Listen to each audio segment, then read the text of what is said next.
Welcome to the show. I'm your host, Dr. Mike Wall. Well, today we're going to look into the world of cannabis impairment and what we know and what we don't know.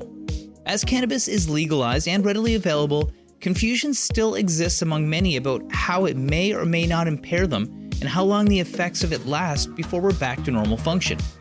So today we dive into the world of cannabis impairment research and explore why it's so important. With the legalization in Canada, it's crucial that we have a clear understanding of the effects of cannabis on the human body and mind. So today we'll discuss the first human cannabis impairment trial in the province that's being done by our research team. We'll discuss why we wanted to research this topic, including how we plan to measure cognitive function, motor skills, and reaction times of individuals at various time points after consumption. We'll also talk about the challenges and limitations of conducting cannabis impairment research and why it's important to have accurate and reliable data in this area. Now we'll start and end the show with a PhD candidate who'll be conducting the study, pharmacist Waseem Abu Ashour, and then chat with Chris Crosbie, COO of Atlantic Cultivation, who are partnered in the research to see how cannabis impairs the body. We'll then chat with Dr. David Bain from the School of Human Kinetics and Recreation on the types of tests that he'll be using to determine impairment. It's an interesting episode on the research that's being done right here at home and a research study that the general population can participate in. Let's check in with Waseem and learn more. Hey, Waseem, welcome to the show. Hey, Mike, thanks for having me. Well, we have to be on the show right now. We have to talk about some exciting stuff we've got coming up. Obviously, I'm a researcher, but for those people that are listening, tell people a bit about your background and some of the exciting work you got going on right now. Thank you. So my background is a pharmacist. I've been a practicing pharmacy for a while, and then I got interested in research, specifically epidemiology and health outcomes. So currently right now, I'm working on my PhD in health outcomes research and epidemiology through Memorial University. So I'm working on different projects in different fields, but one of them I'm actually excited about to kind of maybe share with you and tell you more about. Yeah, that's exactly. And, this is mostly for the people listening today because I get to be involved in this research, which is excellent because it comes right down the line of applied physiology and understanding how the body responds to different things. So tell everybody about the unique research that we have going on right now.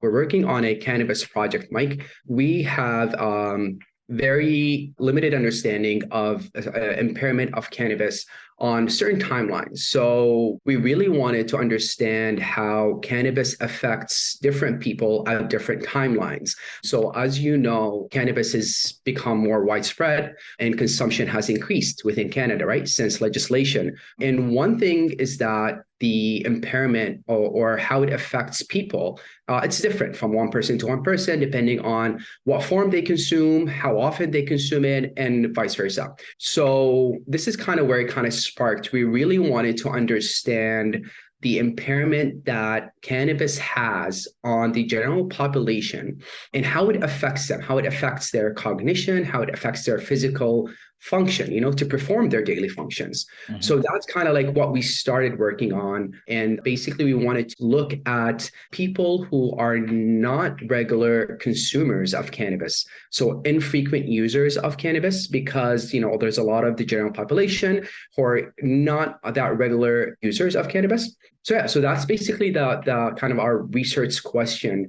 And once we pinned that out, Mike, what I did, I kind of sought funding for this project. So we came up with our research proposal on this topic, and we submitted it to a funding agency. The funding agency is called MyTax. So for people who are not aware what MyTax is, it's a government agency that basically helps graduate students in universities to do a research projects with different industry partners out there if there's a research project they work on. So we had this idea, we went to MyTax, and then we sought out a local industry partner within Newfoundland to help us with this project. And then we got funding. Cool. Well, I think that, for people that are listening, it's really important for them to understand is that, when legislation came in about cannabis, it was readily available. And we've all gone through lots of training over the years to learn about the risks of, say, smoking or alcohol or different things that can change us. So, for example, alcohol is a perfect example, how it can cause impairment, but there's not a lot of information when it comes to the impairment that's in cannabis. And the different thing about cannabis versus other substances is that it stays in our body longer. So just because it's in our body longer, is it affecting us longer? So there's a lot of confusion around that about what impairment was. And for me, on a physiological side of things and also on a safety side of things, it's really important for people that are going to consume anything to understand how it could potentially impact them. And you kind of touched on it, but why is it so important that you start off by looking at people that are infrequent users versus people that are consuming it on a regular basis?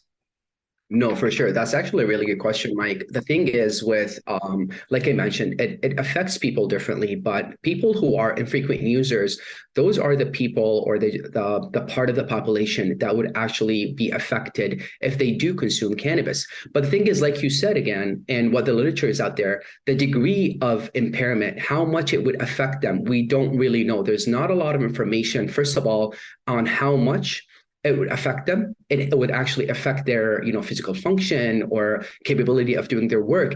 And for how long? Usually there are different tests to test the level of cannabis in the body. There's blood, there's, through urine, there's saliva. Now, depending on who does the testing, some people do the blood, some people do the urine, some people do the saliva.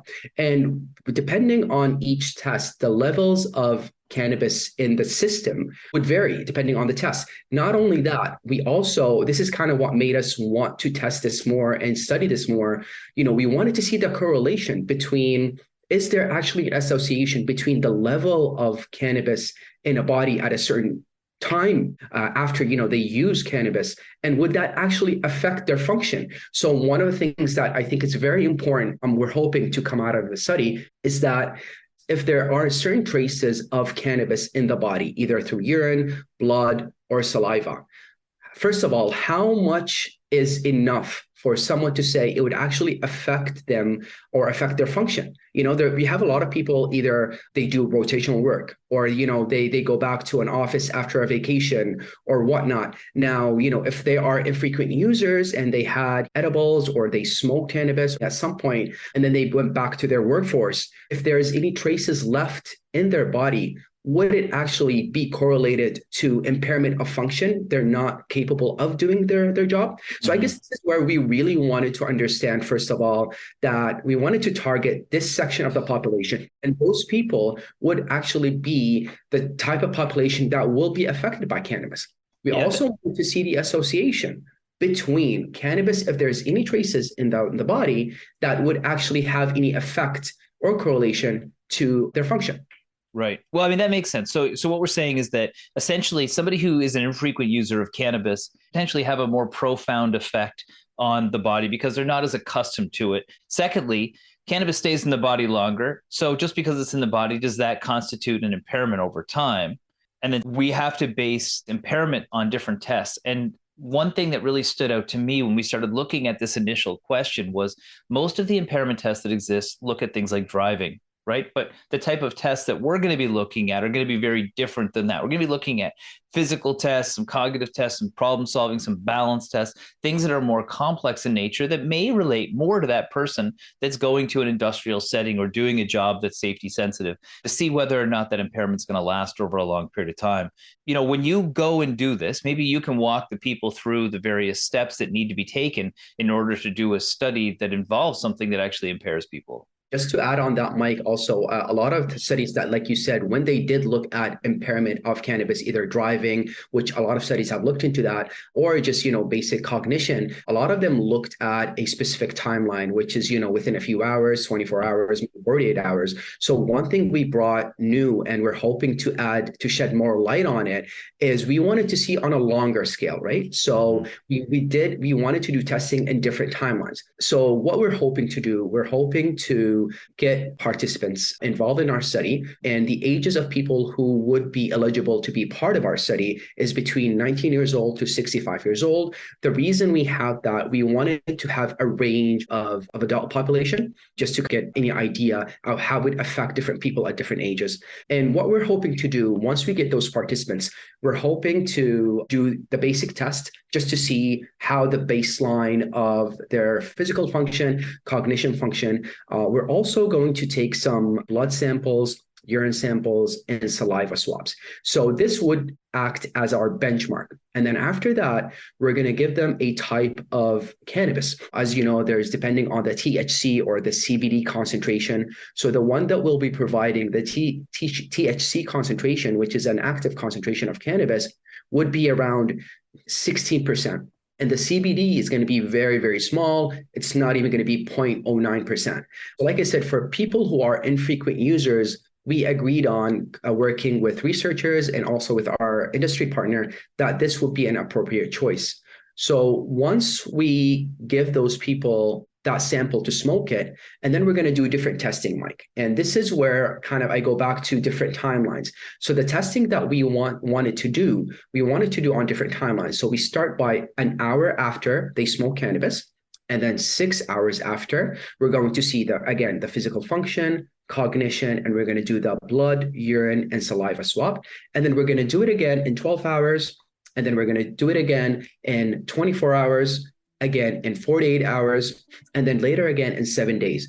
So basically, we will have a range from before they smoke to 1 hour after, up to 7 days. And all of these timelines, we're going to be testing how their function is, if it's actually impaired or not, the degree of impairment. And we're also going to be taking blood, urine, and saliva. And we're going to test the active component of cannabis in those sample and then compare it against these timelines. So this will actually give us more of an idea of how much impairment and correlated to the levels of THC in their body to see if it actually affects them or not in different timelines. Today we're talking about a new research study on cannabis impairment here in Newfoundland. The research is testing the impacts of cannabis ingestion on infrequent users. And this is defined as people who have used cannabis at least once before or use it approximately once per month. The testing will include several different time periods over the course of 1, 3, 6, 12, 24, and 48 hours, as well as 7 days later after ingestion. Now, this is done to see how long impairment actually lasts. Now, if you're interested in participating, you can contact Waseem at wmaa75@mun.ca or contact us at The Wall Show on our social media channels. Now, when we come back, we'll chat with Chris Crosbie about the different types of cannabis and what we need to know as consumers. Welcome back. We're here with Chris Crosbie, COO of Atlantic Cultivation. He's an expert on cannabis and is going to walk us through what we need to know about cannabis as a consumer.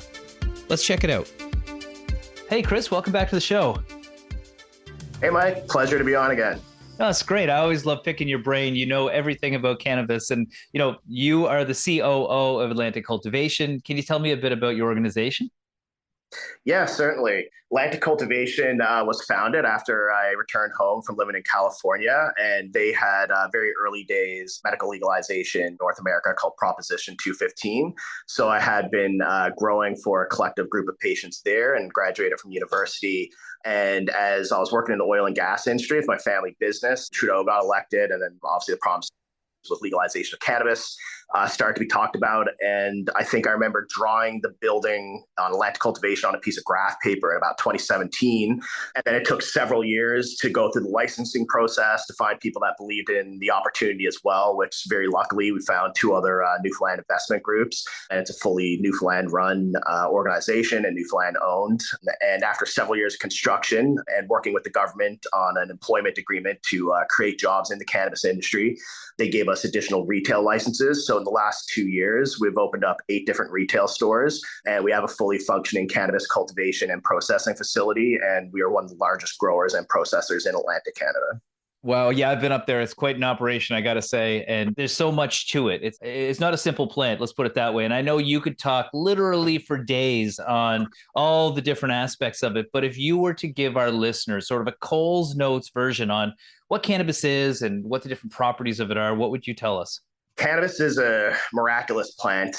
We've only scratched the surface on the effects and all the different phytochemicals in it that are responsible for that. People consume it for so many different reasons. I started doing it as recreationally when I was quite young. And then I later in life, after some injuries with martial arts, found it medicinal benefits as well. And for me, I mean, cannabis can be really broken down into different quality categories, much like fine wine. I think it has as many or more notes to judge the characteristics on. There's aroma and bag appeal, the taste, and then there's also that subjectivity to the high itself, which is certainly certain solution or mixture of cannabinoids, flavonoids, terpenes, and all these other more rarely talked about phytochemicals. And that's really what interests me, is the potency of the total amount of THC on cannabis. Can tell very little sometimes about the experience. And then when you see a very high terpene cannabis that's a mid potency, can deliver a very different effect. And there's different physical elements to that, like pressure behind the eyes, sleepiness, energy, and things like that. And I think that's where a lot of these opportunities for research, I think, are going to be amazing. And Canada is got the opportunity to lead the world in that now. And that excites me. And to be able to create jobs and bring people who are also that passionate about the plant into a legal opportunity and create careers for them has been the most satiating experience in my life to date. Well, that's right. And that's right. And, so, for listening to that, you just mentioned a whole bunch of different reasons that people would consume it. And I guess that, the reason why it has an impact on us is because of, the two main categories we're going to see, like you mentioned, terpenes and other aspects and characteristics of it. But if you were to explain THC and CBD, which are things that people are going to see when they go to buy something at one of your stores, explain what they would do and what the impacts of them are. Yeah. So the chemical, these are the chemicals that are regulated. Certain cannabinoids are regulated by Health Canada and taxed. And then the process to cultivate that plant, we have to pass third-party external testing to validate that it was a clean product. There weren't chemicals used that are registered by the CFIA, and a lot of things to do with Health Canada for food safety.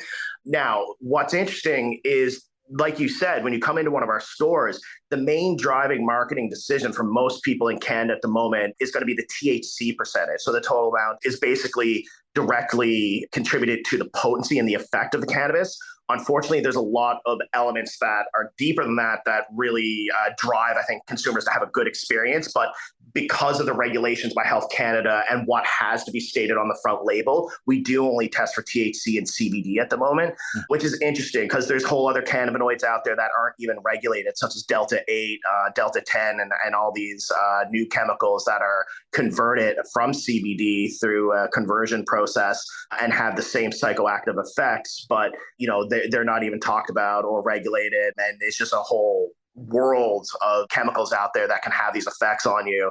Like if you were to look at THC under a microscope, it's going to look molecularly the exact same from strain to strain, plant to plant. The only other thing is going to be how much THC is there. And that could be directly contributed to how many glandular trichomes there are, like qualitatively, visibly on the plant. And some glandular trichome heads have higher amounts of THC and CBD in them. But beyond that, these chemicals look exactly the same under a microscope. So really, the real distinguishing factor comes down to taste and aroma and how high you get, which is very subjective. And you can't tell that. Like THC is THC from one plant to the other, but other chemicals do exist. So if you smell a plant that has a very lemony smell, it has limonene in it, which is consistent with actual lemon. And they are what change the aromatic effect and also the taste of it as well. But this also drives consumers to like different strains of cannabis. And it has little to do with how much THC or how much CBD is in there beyond a certain point. There's definitely a diminishing returns. But unfortunately, we do only report on CBD and THC at the moment for Health Canada. So it does drive most of the consumer decisions. That's right. Well, I think that's, that was really effective at explaining just how complex the plant is and how many different things. And so the research that we're going to be looking at is going to be looking at those physical and cognitive effects if they choose to consume it, but also could lead to impairment if they aren't careful of understanding how it impacts their body. But as somebody who is distributing and cultivating, why do you feel it's important to participate in all sorts of research around cannabis? This opportunity here really excites me, just because I think there's still a lot of stigma as well on just from misunderstanding about the plant and those effects on people, and especially how acute those effects can be and how they dissipate over time. And a lot of different industries at the moment will do a pretty broad panel testing for THC in your system. But for novice consumers, I think it can be an incredibly psychoactive experience if your tolerance is down low. And understanding that relationship through this research and how it can impact people's lives working in other industries is very exciting to me. And this is the first time, even being involved in the cannabis industry so long, this is the first time I've ever had the opportunity to contribute to any type of legitimate research. And to me, that's just the nature of the energy and interest and opportunity with this industry that we have in Canada. This is a legal industry where we can partner with people in academia like yourself and really do meaningful work that could change people's lives.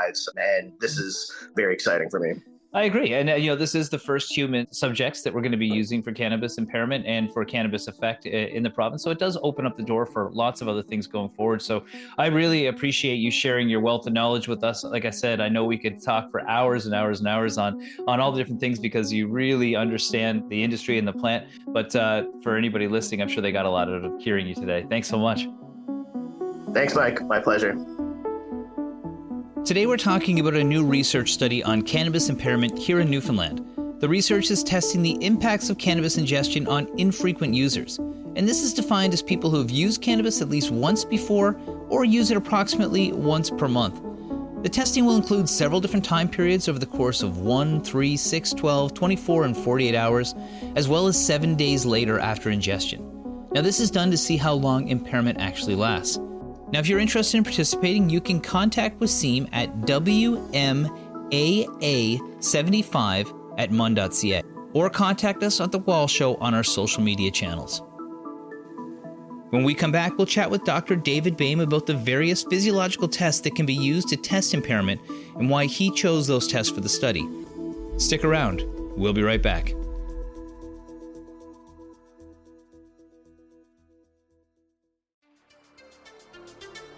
Welcome back. We're here with Dr. David Bain from the School of Human Kinetics and Recreation, who's a world-renowned exercise physiologist.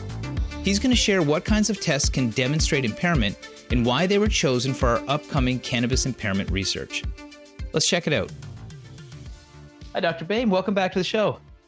Hi, Mike. How's it going today? Fantastic. Well, today we're going to be chatting about some really interesting work, probably something that's even novel for you, and that's actually testing for cannabis impairment.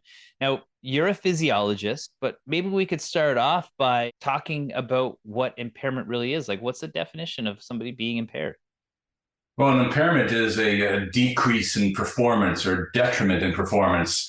So we're going to look at a number of different measures. And of course, when you go to work, you have an expectation that you can operate at a certain level. And not operating at a certain level might not only be a problem for the workplace and your efficiency, but also might be a problem for your health. So we want to take a look and see if there's significant impairments, deficits, decreases in some of the physical factors that we're going to take a look at. Yeah, and I think that's one of the things that people may not understand about impairment is that most people don't know they're impaired. That's why it's called impairment. They assume that they're operating at a normal level, but they may not actually be. Now, as a physiologist, how are you actually able to measure this deficit? Well, we're going to measure a number of different factors. We're going to take a look at reaction time, balance, force or strength, and endurance. And the rate of force development as well. So some of the tests are pretty easy. In fact, like the reaction time, you can just go on the web and find a reaction time test. And that's basically what we've done. We're using one of those web tests, and all they have to do is tap the computer when the light goes on. So it's pretty simple. But you think, well, tapping a computer, how is that going to, integrate with a person at work? Well, maybe they won't be able to work the computer as fast. How important is that? Nah, it's not that important. But it's not just tapping a computer. That reaction time test will relate to other things. Like, let's say you're driving and a moose jumps out in front of you, or somebody is moving across the midline and coming at you. That's when you have to have real great reaction time. So just the finger tap is just an indication to us that there is a problem with reaction time, and that would relate to all types of movements in your body. Mm-hmm. So then, of course, you've got balance. Well, we've got this test called the standing stork test. So, think of a stork and they're standing in the water. What they stick one of their legs up and they just stand on one leg. But we do the exact same thing. We're going to have a person stand on one leg, and then we're going to do it with their eyes open and their eyes closed. And we're going to see how long they can stand up until they kind of fall over. Mm-hmm. Now, again, it sounds like a stupid little test, but again, it's just a general indication of a person's balance. And so, again, you can imagine that, if you're a military personnel or your police personnel, very important to keep your balance when you have to contend with somebody else. You're working offshore and there's waves and you're trying to move pipes or something and you fall over, you can really injure yourself. Anybody, of course, can injure themselves when they fall over and break something. Construction workers, you're working up on the roof and you're putting the shingles on, you got to have good balance. Mm-hmm. So, and then often what will happen is that, of course, your balance is a combination of what happens in your head, the vestibular, and then what's called proprioception, the information you get from your body. So we're going to do eyes open, so you get all the stimuli coming in, but we're also going to do eyes closed because without vision, your balance is off as well. And again, sometimes you're not going to have something to focus on when you're doing your balance. Mm-hmm. So we want to take a look at both of those. Then, of course, there's a lot of occasions where you need to use maximal strength. So again, think of those guys in the offshore that have to help to lift up big pipes, or somebody who's working in as maybe a plumber who has to have a wrench and try and get something loose. There's all sorts of, and again, back to the military and the police, lots and lots of jobs where you need to have your maximum strength. So we're going to test that. Then we're going to test, when we're testing maximum strength, the rate at which you can exert that strength, because you need to sometimes do that really quickly in order to accomplish what you need to do. Mm-hmm. And then also another thing we're going to look at, so when we have the maximum strength, then we're going to look at movement control. So we're going to take like a percentage of that maximum strength. So let's say you could do a grip strength of 100 pounds. Mm-hmm. But we're going to say, okay, now here's squeeze 10 pounds and hold that for 10 seconds on that line. Can you hold it on that line? Now, again, now we're not getting into probably the people who are working with pipe wrenches, but now we're looking at people who need to do very fine motor control. Maybe you are working on a computer. Maybe you're a crane operator. Can you imagine a crane operator who has to do that big, huge machine and tons of material, and he or she has to place it someplace, and now you can't control it. Mm-hmm. Or how about a air traffic controller? They need very smooth control of what they're doing. So we're going to take a look at that, and then we're going to take a look at their endurance. How long does it take them fatigue? So put that all together, and it's going to give us a lot of indications about people's physical capacities and how they are impaired or decreased. And for how long with the cannabis use. I think that's really important. And I think that, for people that haven't done scientific research before, maybe you can talk about why we would do a baseline test before they ingested it, and then why you do subsequent tests over time, and what that data on performance sort of tells us as a trend. Well, of course, you need the baseline because we need to know what happens in a normal situation. Mm-hmm. So we're going to bring them in, and we'll do either what you call a baseline or a pre-test. And so now, with no external stimuli, cannabis, alcohol, etc., we're going to see how they normally operate. Mm-hmm. And once we know how they normally operate, then we can do, as we say in science, the intervention. In science, in my science, typically the intervention might be a fatigue test, or it might be standing on a balance board or something. In this case, the intervention, of course, is cannabis. Mm-hmm. So they're going to smoke some cannabis like they would if that's the kind of thing that they do.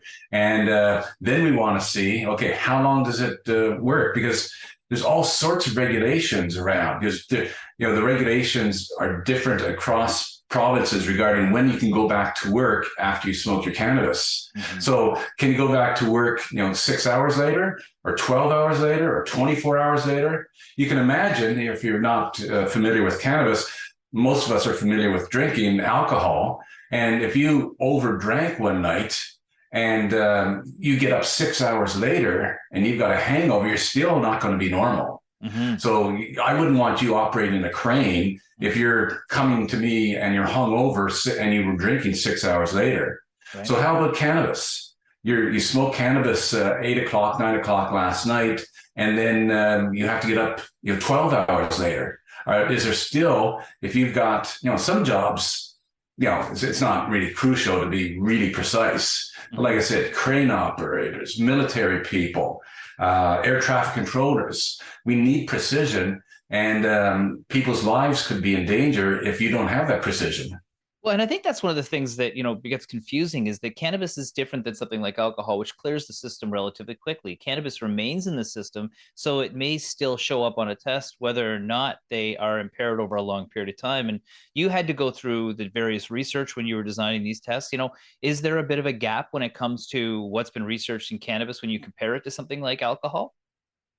Yes, well, of course, it's a lot more difficult to study cannabis because up until how long have we legalized cannabis? 2 years or something or so? Mm-hmm. So, of course, with every piece of research, you need to do ethics. You get an ethics committee. So it's pretty easy to get ethics to do research in alcohol because alcohol has been legal for 100 years since Prohibition. Mm-hmm. And, it's legal for thousands of years before that. Mm-hmm. But cannabis has only been legal, for a very short period of time. So it's very difficult to get the ethics. So therefore, people, tended not to do as much research in this area because it's more difficult to get that ethical concern. And then there's also, even now there's still a social stigma in some cases. People think, oh, that person's smoking cannabis. You don't get that social stigma by drinking beer, drinking fine scotch. Mm-hmm. So it's difficult to find as many subjects as well because, again, you don't have as many people smoking cannabis as you do drinking beer. Mm-hmm. That's true. And so, from your side of things, as somebody who gets a chance to be able to do the research that leads to changes, what do you hope this research accomplishes for impairment research for cannabis? Well, I hope to find two major things. The first is, what is the extent of impairment? Are we talking, 50% slower reaction time, 40% less strength, 30% less endurance? Who knows? And then the timeline, maybe we get major, like we're going to test them 1 hour after they smoke. I hypothesize we're going to see some major deficits in many of our measures. Mm-hmm. Then we're going to test them 3 hours, 6, 12, 24, 48, and 7 days later. Mm-hmm. Well, I'm pretty well sure that 7 days later, we're not going to see much, but we don't really know about the 3, 6, 12, 24 hours, 48 hours. I think those are the areas that are really interesting and will let us know about the safety, not only of the person, but the safety of other people when that person is working in that area. Agreed. I think that's the important thing about science is you have to investigate things that you might not know the answers of. So it's great that we've got a team put together that can allow us to test it from so many different angles. So thank you so much for joining me today and good luck in the testing. I appreciate the opportunity. Have a great day. Today we're talking about a new research study on cannabis impairment here in Newfoundland. The research is testing the impacts of cannabis ingestion on infrequent users. And this is defined as people who have used cannabis at least once before or use it approximately once per month. The testing will include several different time periods over the course of 1, 3, 6, 12, 24, and 48 hours, as well as 7 days later after ingestion. Now this is done to see how long impairment actually lasts. Now, if you're interested in participating, you can contact Waseem at wmaa75@mun.ca or contact us at The Wall Show on our social media channels. When we come back, we'll check back in with Waseem to learn more about this research. Stick around. We'll be right back after the break.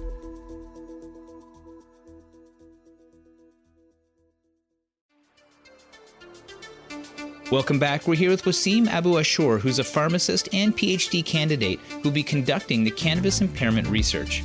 Let's check it out.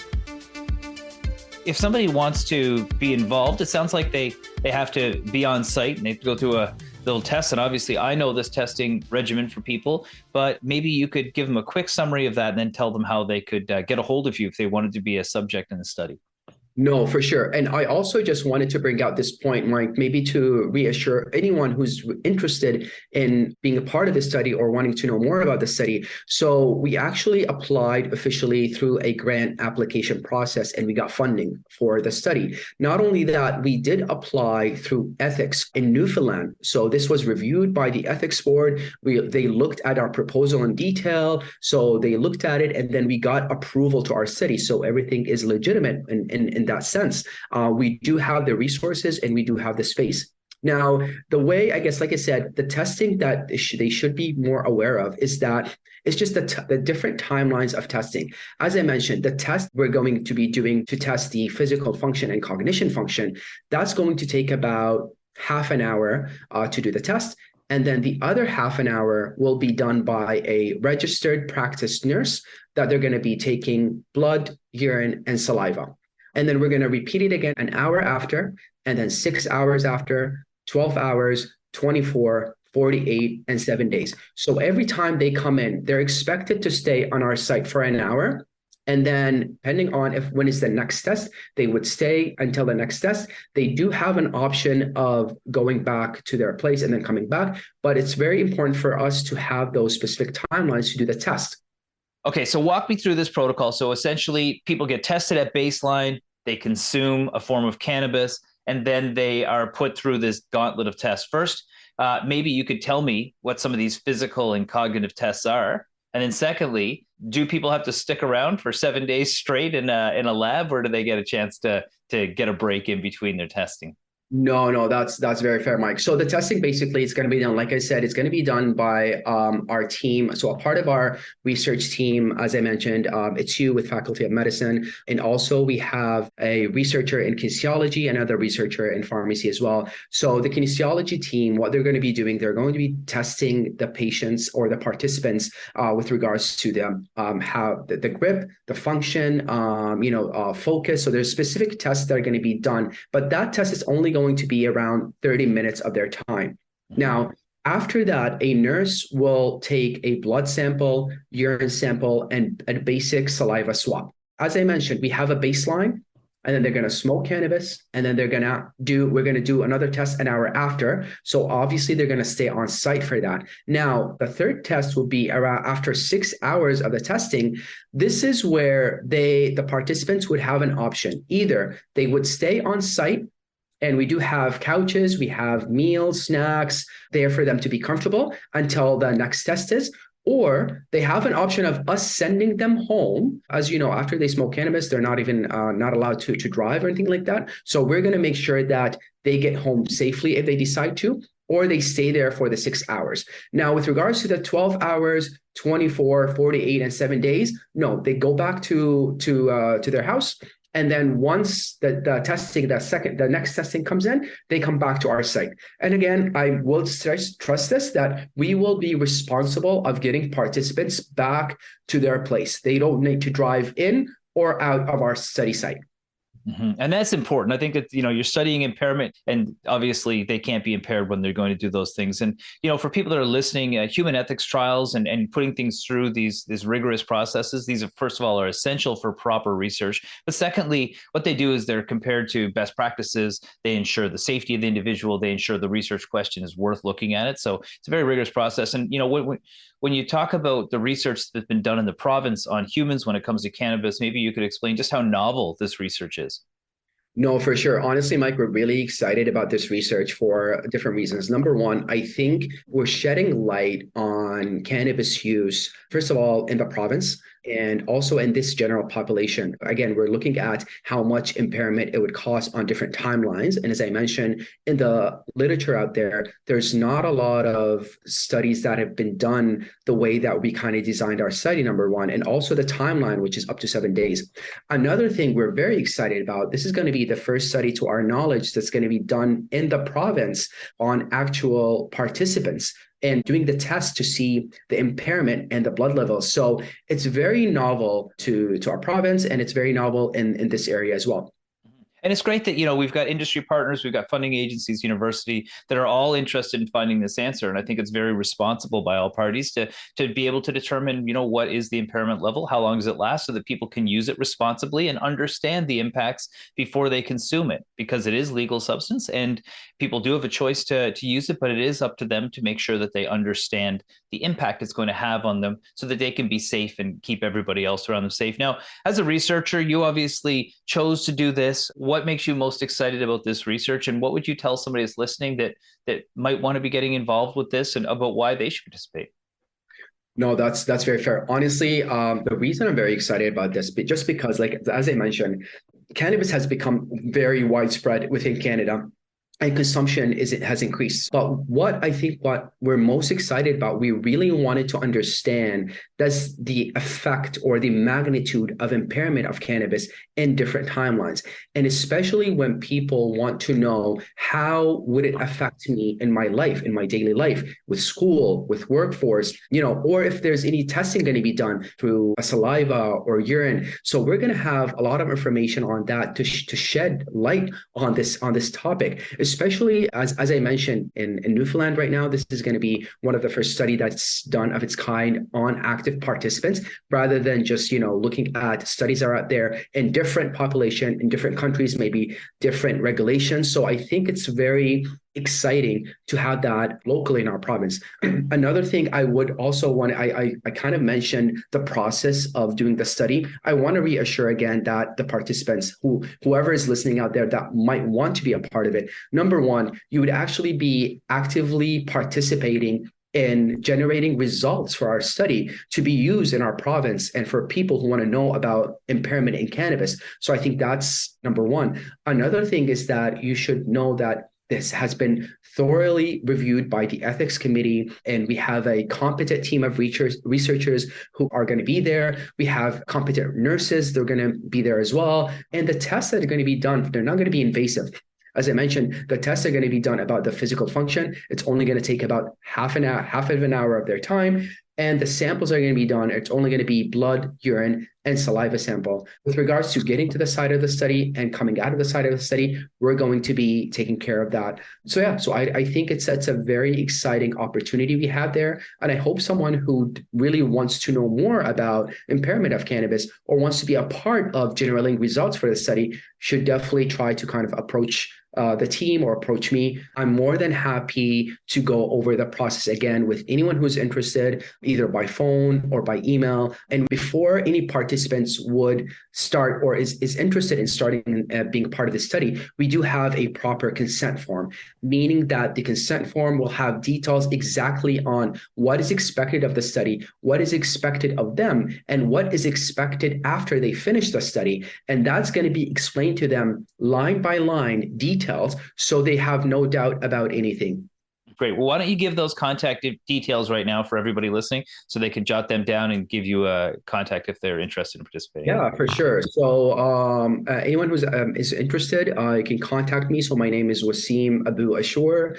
My email is WM as in Mary, AA75@mun.ca. That's my email. My phone number is 709-769-6149. Feel free to contact me by email or phone, and I'm more than happy to kind of discuss this further with you. Right on. And anybody who doesn't catch that in time, you can also reach out to us for the email for the radio show at wallshow@vocm.com. And I'll be able to connect you with Waseem about the research as well. Thank you so much for joining us today. It's really interesting. I'm really excited to see how it all turns out. I'm sure there'll be lots of people that are keen to participate. So thanks for joining me today, Waseem. Thank you for having me, Mike. Appreciate it. Thank you to my guests for joining me today. Just to recap what we shared, the research we're doing is testing the impact of cannabis ingestion and impairment on infrequent users. Now, this is defined as people who have used cannabis at least once before in their life or use it approximately once a month or less. The testing will include several different time periods over the course of 1, 3, 6, 12, 24, and 48 hours, as well as 7 days after ingestion. Now, this is done to see how long the impairment lasts. Now, if you're interested in participating, you can contact Waseem at WMA75@mun.ca. or you can contact The Wall Show on our social channels, and we'll be sure to put you in contact with them to get more information. Well, that's our show this week. I'm your host, Dr. Mike Wall. We'll see you back here next week for another episode of The Wall Show on your VOCM.